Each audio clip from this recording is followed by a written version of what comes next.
Our next guest is a Grammy Award-winning singer and songwriter, and her unmistakable voice is known to millions of listeners around the world. Joining us now to discuss her new album, The Way, and her career as the standard bearer of sophisticated soul is Macy Gray. Welcome to Arise. Hello. Sophisticated soul. Hi. I love that voice. Yeah. I love it. All right, so you have sold more than 25 million records over the course of your career. Yes. Why do you think your music has touched so many people? I don't know. It's good. I think it's good. It's good proper music, you know. I give it my everything, you know. Mm-hmm. It's good music. It's good music. Yeah. Yeah. And the new That's album. a pretty simple. Yeah. It's all you need, right? Right. I know most of the time. It's a good recipe. Yeah. All right, so the new album is called The Way, and it's your 8th record. What can listeners expect this time around? Well, what's good is I've grown up a little bit finally as a person, and so there's a fresh perspective, and as a musician, I'm a much better musician and singer, you know. So I've definitely evolved, and but other than all that, it's just a really awesome album, and the songs are interesting. It's the arrangements are really nice. It's just like a proper album. Yeah. Yeah. Now, you've said that with this album, you wanted to create a record that reflects who I've become as a woman, a mother, and an artist. How has motherhood impacted you as an artist? I'm joining the club soon, so I'm very curious. I know, you'll see. You're gonna be like, what was I thinking? No. Wait, how many kids do you have? I have 3. 3, They're all okay. teenagers now, though.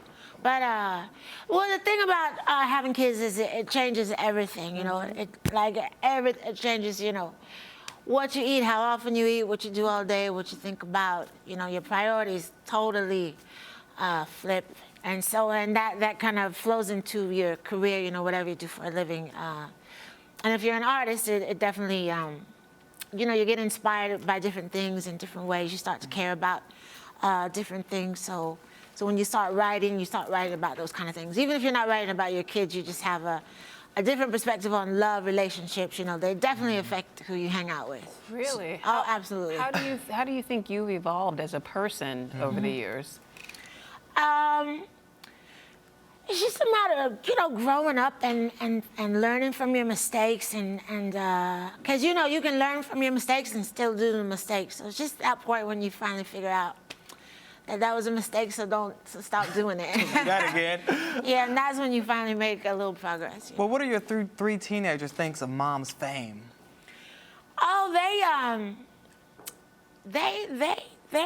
have fun. I mean, it's been their whole life, so they're kind of over it. They're kind of like, whatever, you know. Get out of my room and can you give me some money? You know, it's kind of like that at the moment. But they're cool. You know, I have awesome kids, and they're very used to our lifestyle and what I do for a living. And I'm gone a lot, and you know, we've all adjusted. You know. Now, how do you balance that? Because when you're on the road, do they come out with you? Do they stay at home? How do you make that work? It depends. When they were little, I took them everywhere. My kids have been all over the world. They've been in every club.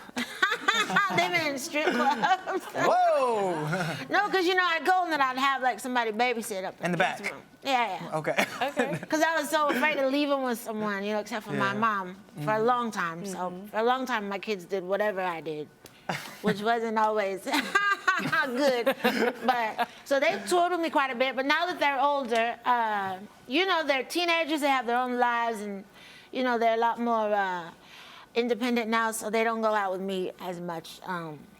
Mostly not at all because they're in school. But when they were little, I took them everywhere.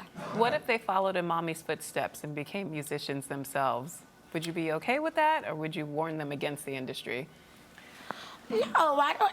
It's not a bad industry. It's just tough. You know, you gotta really be persistent and really believe in yourself. I know it gets a bad rap, like this horrible, shady business, but it really isn't. And you know, if that's what they want to do, then that's what they're gonna do anyway. You really can't stop people from doing what they're really into. That's true. Now, your music has been described as soul, neo-soul, R&B, funk. How would you describe your sound?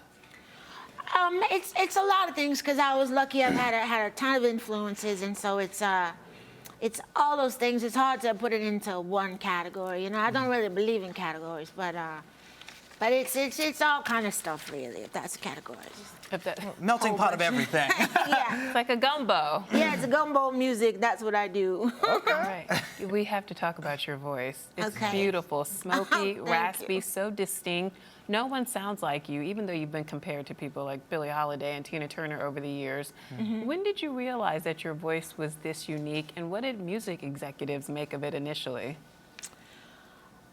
Initially, I think everybody thought it was interesting. It's weird though. You know, there's so many things that have to go with your talent. You know, even if you're, you can be the most talented person in the world, but if you know, you still gotta have other stuff going on. You know, so What do you mean by other stuff? just you gotta have character. You know, to really stick with it. You know? And you have to. Passion, you know, you got to really want to do it. Because there's plenty of people who aren't talented and are very successful, you know, because they have all the other stuff. Was there ever a time in your life where you did not like your voice when you were a kid or anything? Oh, yeah, I still get really self-conscious about my voice. Really? Yeah, sometimes I get on the phone and I say hello, just so I can sound... But that's the voice that's made you famous. Yeah. It's like a trademark. I know it sucks, though, because I can't get away with anything on the phone. Like, if I call somebody... They know it's They you. say, hey, Macy, like, I'll be trying to play a joke, and they say, yeah, Macy, what do you want? So I can't really do nothing. So, do you like listening to your music? You know, hearing it back? Yeah, I like the records I make. I do. Okay. Have people ever wondered if your voice is fake? Do they think you're putting it on? Oh, no. No one's ever accused me of that. They know it's the real deal. Yeah, I don't think, I don't think you want to fake this one. Okay. Well, we've got to talk about your song, I Try. I mean, it was a Grammy-winning anthem that made you a global sensation back Thank in you. 2000. Did you have any idea it was going to be that huge when you were writing it? And why do you think people gravitated to that song so?